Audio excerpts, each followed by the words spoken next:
Hammangizga salom do'stlar, sizlar bilan Super Daromad kanali va bugungi videorolikimizda ajoyib bitta ilova orqali sarmoyasiz Bitcoin mining qilishni ko'rib chiqamiz. Albatta ko'rsatmoqchi bo'lgan ilovamizni silkasi albatta shu videoning opisiyanasida bo'ladi va Telegram kanalim ham bor. Telegram kanalimda yangi chiqqan o'yinlar to'lovdagi bu to'lovdagi saytlardan pul chiqarsam men Telegram kanalimga cheklarni tashlab boraman. Ya'ni qaysi bot to'lovda ekanligini bemalol bilib olib, sizlar ham sarmoyali va sarmoyasiz pul ishlashingiz mumkin bo'ladi. Albatta Telegram kanalim ham silkasi albatta shuning opisiyanasida bo'ladi va bizning har bir videorolikimizga keskinayotgan konkursimiz bor. Ya'ni konkursimizning sharti shuningdek bitta like bosgan bo'lishi kerak, kanalimizga obuna bo'lgan bo'lishi kerak va kommentariy yozishi kerak. Endi men hozir random saytga o'tib olaman. Va mana do'stlar, random saytga ham o'tib oldik. Endi bu yerga biz videomizni havolasini qo'yib oldik. Fetch tugmasini bosib continue'ni bossak, qancha kommentariy kelganligi chiqarib beradi. 18 ta odamdan kommentariy kelgan. Endi bu yerdan pika winner tugmasini bossak, Bobojon Rahim degan obunachimiz g'olib bo'ldi. Agarda shu obunachimiz shu videorolikni ko'rayotgan bo'lsa, bizga Telegram orqali aloqaga chiqing va pullaringizni 100% olishingiz mumkin bo'ladi. Mening Telegram chiqqanini Telegram kanalimning profilidan topishingiz mumkin bo'ladi. Endi men hozir ilovaga o'tib olaman. Va do'stlar, ko'rishingiz mumkin, bu yerda mana oxirida Bitcoin mining deb yozib qo'yibdi. Mana shu ilovamizni hozir obzor qilib beraman. Bu yerdan Bitcoinni bosamiz. Aytib o'tgandek, bu hech qanaqa reklama emas, shunchaki sarmoyasiz ishlash uchun ko'rsatib beryapman. Sarmoyasiz Bitcoin mining qilsa bo'lar ekan. Albatta kechlarroq shunday oyna ochilmaydi sizlarda, boshqacharoq oyna ochiladi. Ya'ni sizlarga til tanlash kerak bo'ladi. Rus tili, ingliz tili, koreys tili, boshqa chet el tillari chiqadi, o'zbek tili chiqmas ekan.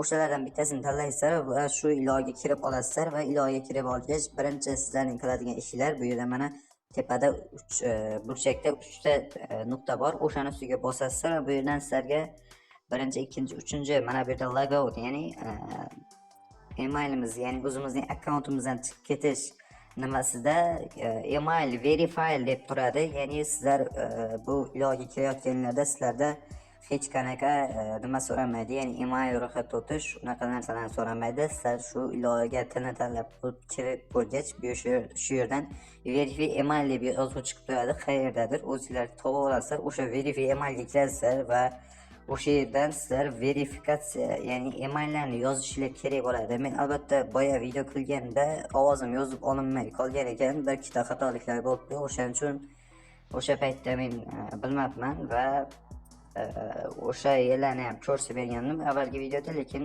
uni yozib olmagan edim, ya'ni ovozim yozilmay qolgan.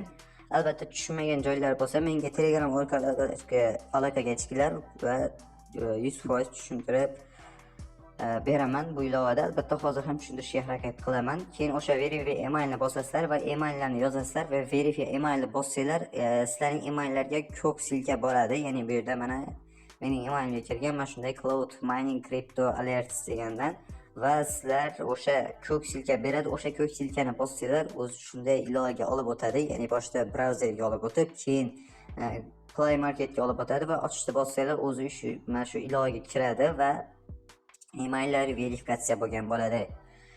Keyin endi qanday qilib bu yerda biz pul ishlaymiz desanglar, bu yerda mana birinchi bo'lim, bu yerda mana depozit kiritishimiz mumkin bo'ladi. Mining speedni bosib, albatta depozit kirish ham shart emas, albatta sarmoyasiz ham pul chiqarib olsa bo'ladi.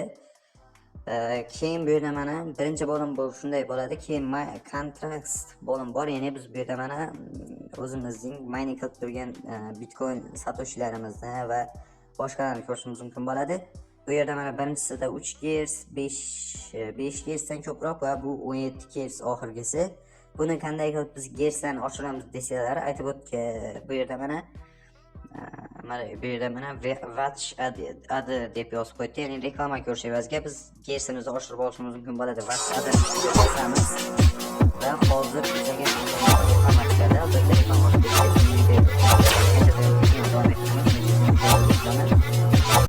keyin do'stlar reklama bo'lgach bu yerdan X ta bosasizlar va sizlarning hozirda bu yerda oxirgisi mana 17 Gz edi, bu esa 19 Gzdan ko'proq bo'lib ketdi. Ya'ni menga 2,5 Gz berdi. Ya'ni albatta buni har 24 soatda buni yangilab turish kerak. Ya'ni har 24 soatda yangi reklama ko'rishimiz kerak bo'ladi. Ko'rsanki 24 soat 59 daqiqadan keyin yana menga Gzdan tugab qolar ekan va men buni albatta yana reklama ko'rib kuchaytirishim mumkin bo'ladi. Lekin albatta buni limiti yo'q. Ya'ni reklamani ko'rib albatta buni 1000-2000 Gz ham qilishim mumkin bo'ladi.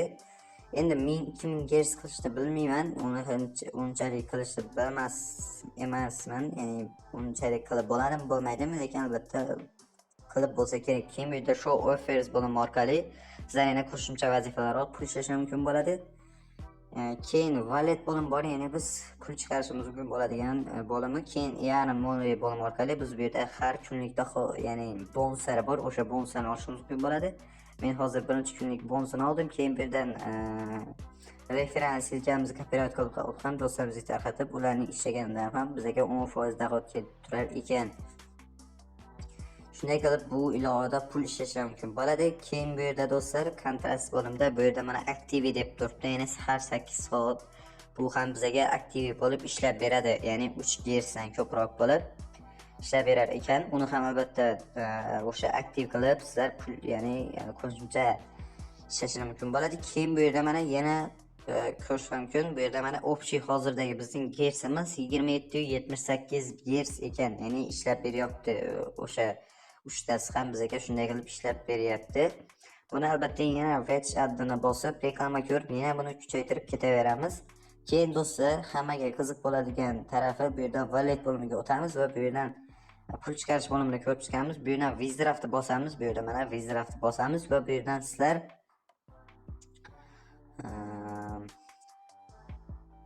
mana bu yerda mana birinchi qatorga Bitcoin wallet adresimizni qo'yib olishimiz kerak bo'ladi. Bu yerda mana Bitcoin Lightning bor, ya'ni boshqalari ham bor. Binance BP20 Bitcoin bor yoki Bitcoinning blockchainning o'zi, ya'ni Bitcoin adresi. Endi qanday qilib bu yerga biz birinchi qatorga adresini yozamiz, o'sha Bitcoin adresimizni. Keyin bu yerga alana bossak, balansimizdagi hammasini o'tkazib beradi. Alana bosamiz. Shunday qilib albatta pul chiqadi. Ko'rish mumkin, minimalni withdraft bu yerda 5 ta nol, keyin 9796 satoshi bo'lar ekan. Bu qancha bo'ladi deganlar uchun hozir albatta buni Google ga ham o'tib ko'rsatib beraman qancha dollar bo'lishini. Bu do'stlar ko'rish mumkin 5 ta nol, keyin 9796 satoshi, bu 9 dollar 11 sent bo'lar ekan. Albatta bundan ham kam qilib chiqarib olish mumkin. Buni esa blockchain almashtirish kerak bo'ladi, ya'ni bu yerdagi buni bu Bitcoin blockchain emas, masalan Bitcoin Lightningni bosib, bu yerda alanini bossak ko'rish mumkin minimalni pul chiqarish. Bunda esa 6 ta nol, keyin 1 bo'ladi. Keyin Bitcoin BP20 da chiqarish esa minimalni pul chiqarish. Bunda ham 0.02 ekan. Eng kami bu yerda mana Bitcoin Lightning degani birinchisi ekan. O'sha bu 7 ta 0 ekan, ya'ni 7 ta 0 dan keyin 1 bo'lar ekan. Bu degani adashmasam 0.98, ya'ni 0.01 sentga to'g'ri keladi. Maslahatim albatta o'zingizga ma'qul bo'lganda chiqarib olinglar. Lekin Binance'da minimalni qabul qilish adashmasam 0.70 sent edi. O'sha 0.70 sentlik Bitcoin debas etishimiz kerak bo'ladi Binance'ga. Shunda biz bemalol Binance qabul qiladi. Albatta bu ilovadan ham o'sha minimalkasini yig'ishim bilan buni ham video qilib chiqaraman, pul chiqarishni. Hozirda ilova to'lovda deyishdi, ya'ni men bitta blogerdan ko'rdim buni. Do'stlar, bugungi videomiz shu yerda iborat edi. Agar video yoqqan bo'lsa, videoga bitta like bosib, kanalimizga obuna bo'lib qo'yishni unutmang.